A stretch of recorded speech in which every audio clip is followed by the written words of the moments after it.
such an asshole.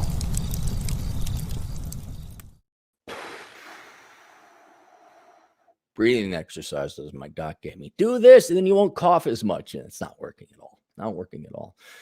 AssheleConsulting.com. How you kids doing? Where to go? Super chats are $10 minimum because I got to bang out through this stuff. So unless it's $10 or more, Cappy will not be answering the super chats. Save your super chats for the podcast. Hi, Aaron. Payment has been made. Here's a better version.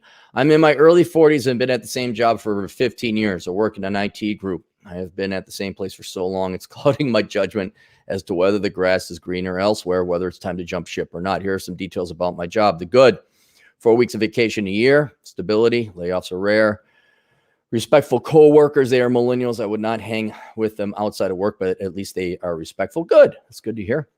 I have worked with some real douchebags in the past. Everyone has. Downtime, there are hectic days where I'm pulled in multiple directions, but there are also days that are more laid back that I could spend hours browsing the internet. Okay, why,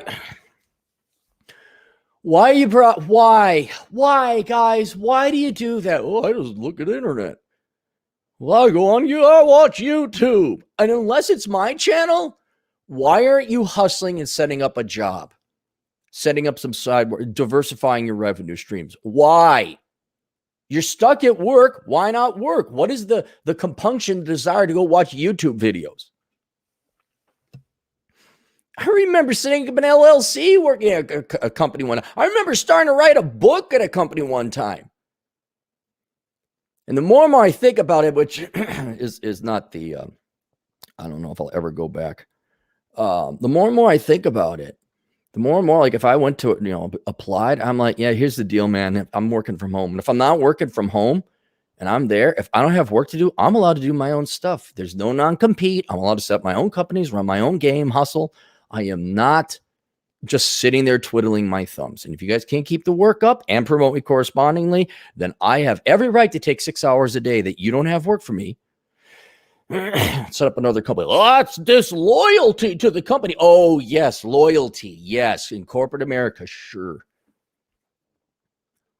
Odd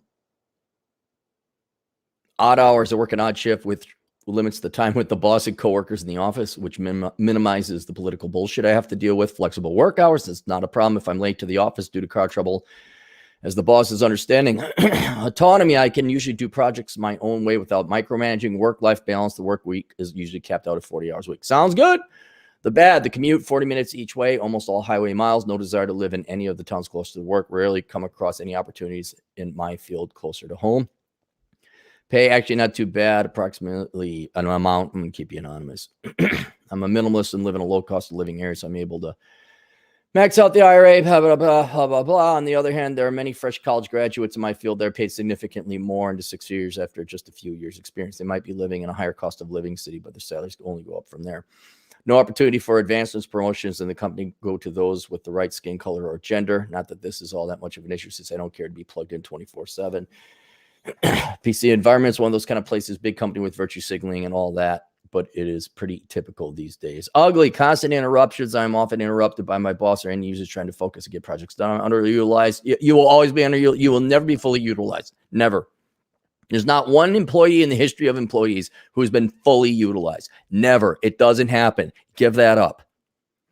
You could be so much more productive without working more hours if management had a clue. All right. They're not going to have a clue. So now you can be way more productive. More productive, you say. Get more work done, you say. Tell me more. So maybe work on a new project of your own. It can be hectic at times, pull several directions at once. On call occasionally, but not often. Bothered in my off time, maybe a couple months on average. That's not, and spend an hour or two fixing something remotely over the phone. That's nothing. No working from home is allowed unless they need some outside my normal work hours. Cannot even work from home 1 day a week. If I change jobs, I will likely need to move unless I find a work from home gig. There are very few opportunities in my area with someone with my skill set. On the other hand, I recently paid off my house, which is a rural area. Fuck. Even though houses are selling like crazy, I could likely get a good offer right now if I have to sell. Having paid off house is a safety net that is difficult to walk away from. Or you just take the proceeds and go buy another house in a different place, in a different town, in a cheaper place where you get a job.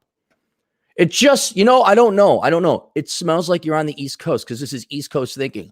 Oh, we can't go past the state border. Are you kidding? Go past Interstate 95? Are you nuts? There's monsters past there. They haven't settled the land yet. The Indians are still attacking Fort Johnson. What did Daniel Boone say?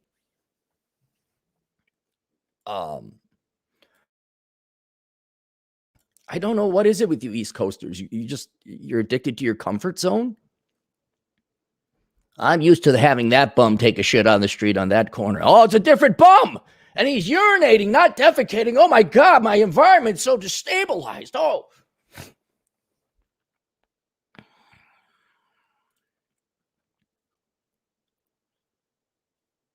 Work from home would be nice, but it takes a while to find such a gig. So I'm basically debating whether one to continue coasting the situation, house I like mediocre job, dead end job with medium pay increases, two move around, creative aspects, perhaps lower quality, at least for a while. What we can't be done. Look, man. Okay. At minimum, go get this book and read it. Okay. And then start slinging out some resumes to different towns and different employers where you will say, I work from home. Okay. Jobs that you could work from home, places where the housing is not that expensive. The commute is not that long, right? You have to do work. You stay or go. I can't tell you that. You need to go and research and find out whether it is better to go or find a place that is better to go to, or you stay at your current job because your current job is not that bad. It pays the bills. It served you well this long. But until you go and find out what's out there, you will not know what to do. And so a lot of questions, guys, a lot of questions you guys ask could be answered with, did you go and do some research and get more information? Because if you had more information, sometimes the best path lights itself. Sometimes it becomes more apparent, like, oh, that fact and this fact and that information and this information. Well, knowing that, it's very logical to deduce that I should do X. But until you get off your ass and send out resumes and research where you want to go, you go, the grass green here, green over there. Oh, I'll just stand on the fence and look at grass. So I wouldn't give it up. That's a good job. It pays. I think also you've been there for so long that you are starting to think the grass is greener on the other side, when it's not really. That sounds like a pretty good job. Like at a scale 1 to 10, that sounds like an 8, that's, you're there, job stability. Management kind of leaves you alone. Your coworkers aren't a bunch of inept morons. It sounds good. Okay. You're doing pretty well, but if you want better, you got to go and look for better. And so I think maybe not at work, don't do that, violate a policy, but when you get home, you will go and you will get this book and you will read this book. And then of the places I conclude that you should live in the United States, you send resumes out to the cities in those areas. Or you research them. Look at the cost of living. Look at how much a house costs. Think about traffic. There's a lot of stuff can be found out on the internet. And then start sending out resumes there and test the waters.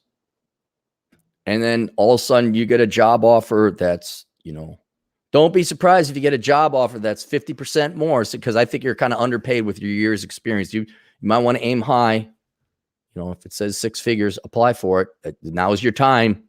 Given your age and background, now would be your time to start applying for 6-figure jobs. Find different places. What you could do at work with downtime is get new skills and certifications. That's not going to look suspicious. What are you doing? Oh, I'm just brushing up on this IT stuff. Oh, cool.